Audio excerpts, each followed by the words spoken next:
Assalamualaikum warahmatullahi wabarakatuh. Perkenalkan, nama saya Gita Rahmawati dengan NPM 223111064. Di sini saya akan mempresentasikan proposal penelitian saya dengan judul Perbandingan Efektivitas Metode Pembelajaran Tradisional dan E-Learning dalam meningkatkan hasil belajar mahasiswa di perguruan tinggi.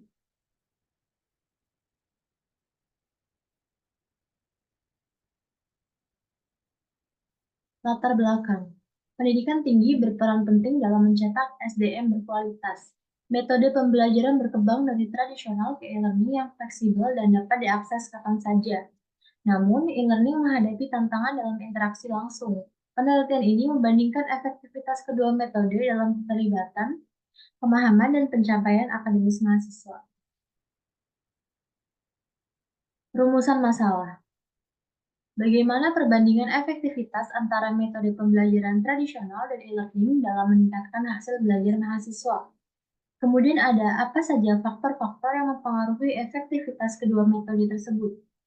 Bagaimana persepsi mahasiswa terhadap kedua metode pembelajaran?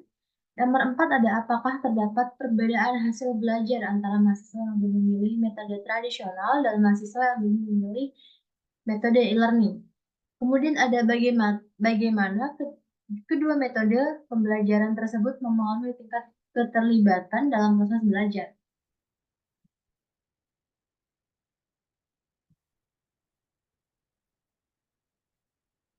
Ada batasan masalah. Yang pertama, mahasiswa di satu atau beberapa perguruan tinggi tertentu. Mata kuliah yang sama diajarkan dengan menggunakan kedua metode. Yang ketiga ada fokus pada hasil belajar yang diukur melalui nilai akademik dan umpan balik mahasiswa. Kemudian batas masalah yang keempat ada penelitian hanya akan memfokuskan pada mata kuliah teori, bukan praktik, bukan dengan kedua metode yaitu tradisional dan e-learning. Yang terakhir ada penelitian akan mengukur hasil belajar melalui nilai akademik, umpan balik mahasiswa, dan tingkat keterlibatan mahasiswa dalam pembelajarannya. Next, ketujuan penelitian. Tujuannya untuk menganalisis perbandingan efektivitas antara metode pembelajaran tradisional dan e-learning, kemudian mengidentifikasi faktor yang mempengaruhi efektivitas kedua metode, mengetahui persepsi mahasiswa terhadap pengalaman belajar mereka menggunakan kedua metode. Yang keempat, menganalisis dampak jangka panjang dari kedua metode terhadap kemampuan dan perkembangan akademik mahasiswa. Yang terakhir adalah mengidentifikasi tantangan yang dihadapi mahasiswa saat mengikuti pembelajaran dengan kedua tujuan penelitian.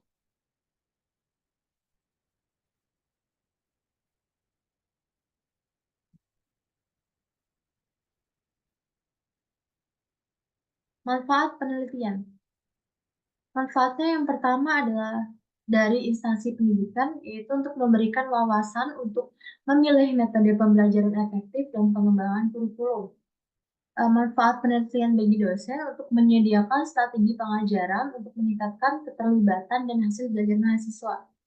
Manfaat untuk mahasiswanya untuk membantu memahami metode pembelajaran terbaik sesuai gaya belajar mereka. Dan untuk peneliti, memperkaya literatur dan pemahaman efektivitas dalam metode pembelajaran.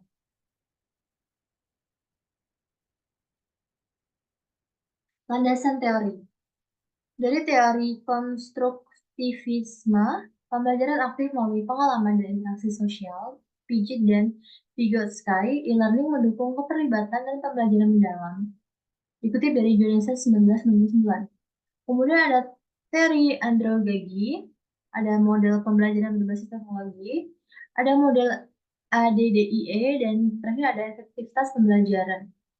Kemudian kita lanjut ke slide berikutnya. Metode penelitian yang pertama ada populasi dan sampel.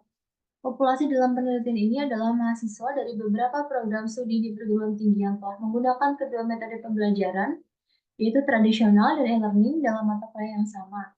Pemilihan sampel dilakukan dengan menggunakan teknik sampling acak, di mana sejumlah mahasiswa dari berbagai program studi dan akan dipilih secara acak untuk memastikan keberagaman karakteristik mahasiswa yang terlibat dalam penelitian. Kemudian ada metode penelitiannya, yaitu pendekatan penelitian, di mana digunakan dalam penelitian ini adalah pendekatan kuantitatif dengan desain penelitian komparatif. Pendekatan kuantitatif dipilih karena memungkinkan untuk mengukur dan menganalisis perbedaan antara dua metode pembelajaran, yaitu traditional learning, secara objektif dan terukur melalui data yang diperoleh dari hasil ujian dan kuesioner. Desain komparatif dipilih karena tujuan utama penelitian ini adalah untuk membandingkan efektivitas kedua metode pembelajaran dalam meningkatkan hasil belajar mahasiswa. Kemudian ada teknik pengumpulan data. Yang pertama ada kuesioner, yaitu mengumpulkan data tentang kepuasan, keterlibatan, dan persepsi mahasiswa terhadap kualitas pembelajaran menggunakan skala Likert 1-5. Ada ujian di mana mengukur hasil belajar secara objektif melalui soal pilihan ganda dan esai setelah pembelajaran dengan masing-masing metode. Kemudian ada teknik analisis data. Yang pertama adalah statis deskriptif, di mana ini akan menggambarkan karakteristik responden dan persepsi mahasiswa terhadap metode pembelajaran tersebut. Kemudian ada statistik inferensial, di mana uji T independen dan min T itu digunakan untuk membandingkan efektivitas metode.